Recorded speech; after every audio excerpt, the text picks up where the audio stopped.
Political గా ఏమైనా సమాధానాలు చెప్తారా?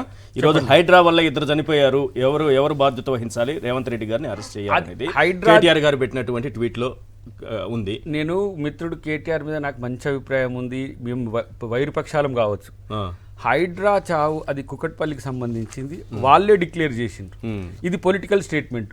ఇక్కడ శ్రవణ్ గారు ఒక మాట అన్నారు, ఎక్కడ మన ఇది కొండారెడ్డిపల్లిది. అవును, కొండారెడ్డిపల్లి దాని మీద ఎంక్వైరీ కూడా జరిగింది. ఆ ఎంక్వైరీకి సంబంధించిన వివరాలు ఏమున్నాయో వాళ్ళు మళ్ళీ రైట్ టు ఇన్ఫర్మేషన్ యాక్ట్ ప్రకారం తెలుసుకోమనండి. అది చట్ట ప్రకారం అయితే మీరు ప్రతిపక్షంగా కొట్లాడండి సార్, మిమ్మల్ని ఎవరు వద్దంటారు? ఇప్పుడు లగచర్ల ఇష్యూల్ని ఒక హోమ్ మినిస్టర్ మీన్స్ సీఎంఏ హోమ్ మినిస్టర్ తన సొంత కాన్స్టిట్యుయెన్సీలో ఒక ఐఏఎస్ ఒక పోలీస్ ఆఫీసర్ మీద దాడి జరిగితే వీళ్ళు ఏం విమర్శించి లా అండ్ ఆర్డర్ ఏం చేసినారు ఒకళ్ళు, మీరు రైతుల మీద దాడి చేస్తారని ఎంక్వైరీ అంటే ముప్పేట దాడి. ఇది రాజకీయ కోణం, కానీ మనం ఎప్పుడు కూడా ప్రజాకోణమే చూడాలి. మేము మాత్రం ప్రజాకోణం. ఇప్పుడు అధికారులను ఐఏఎస్ ఆఫీసర్ అంటే district magistrate sir, district magistrate మీద హత్యాయత్నం జరిగింది. దానికి ప్రతిపక్షాలుగా వాళ్ళు ఏం మాట్లాడాలి? జస్ట్ దిస్ ఈజ్ రాంగ్ అని ఫస్ట్ చెప్పిన తర్వాత మీ ఫెయిల్యూర్ అనాలి. రైట్, అన్ని వీగిపోయినట్టే లెక్క. అదే చెప్పండి, ఆన్సర్ అయిపోయినట్టే, అన్ని వీగిపోయాయి. ఇప్పటి వరకు నేను చెప్పిన కౌంటర్ చేసుకోమనండి. వారు అడ్వకేట్ కదా, వీరిద్దరు అడ్వకేట్. మేము సామాన్య సగటు వ్యక్తిని. ఇప్పుడు కొండారెడ్డిపల్లిలో మాజీ సర్పంచ్ సాయిరెడ్డి గారు మరణ వాంగ్మూలం ఇస్తే ఆ మరణ వాంగ్మూలం మీద ఎఫ్ఐఆర్ చేయాల్సింది పోయి విచారణకు ఆదేశించినాము.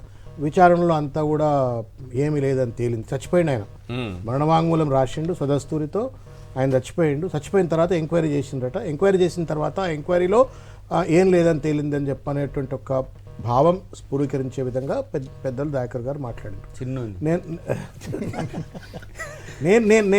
నా విజ్ఞాపన ఏంటి అంటే, ఏదైతే తిరుపతి రెడ్డి గారు లేకపోతే రేవంత్ రెడ్డి గారి బ్రదర్స్ పట్ల వచ్చిన ఆరోపణల పట్ల ఒక స్పష్టంగా ఒక మరణవాంగ్మూలం వస్తే ఆ మరణవాంగ్మూలానికి ప్రతిస్పందనగా ఎఫ్ఐఆర్ రిజిస్టర్ చేసి కేసు దర్జు చేసి విచారణ చేయాల్సింది పోయి ఎఫ్ఐఆర్ చేయకుండా మేము విచారణ జరిపినామని చెప్పని ఎట్లయితే ఒప్పుకుంటున్నారో, మరి ఈ స్టాంపీడ్ విషయంలో అల్లు అర్జున్ గారి పాత్ర ఉందా లేదా అని చెప్పని ఎంక్వైరీ కమిషన్ ఎందుకు కాన్స్టిట్యూట్ చేయలేదు?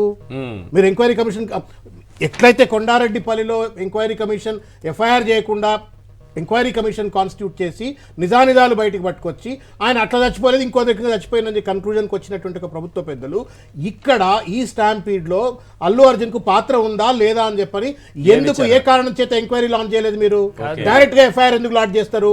డైరెక్ట్గా మీరు ఆయన శుక్రవారం నడుపుట ఎందుకు పట్టుకొని అరెస్ట్ చేయాలని ప్రయత్నం చేస్తారు? Why is that Revanth Reddy గారి ప్రభుత్వం కేవలం నాగార్జున గారి మీద పడాలా లేకపోతే అల్లు అర్జున్ గారి మీద పడాలా? ఈ సెన్సేషనలిజం కోసం ఎందుకు ప్రయత్నం చేస్తా ఉన్నారు? ప్రజల యొక్క అభివృద్ధి పైన చర్చలు ప్రజల యొక్క కోరికల పైన అభివృద్ధి పైన చర్చ జరగకుండా ఒక డిఫ్లెక్టివ్ పాలిటిక్స్ ఎందుకు పాల్పడతా ఉన్నారో సమాధానం చెప్పాలని చెప్పి నేను కోరుకుంటున్నా. చివరికి దయాకర్ గారు సమాధానం చెప్పలేరు, ఎందుకంటే వారు ప్రభుత్వం చెప్పలేరు.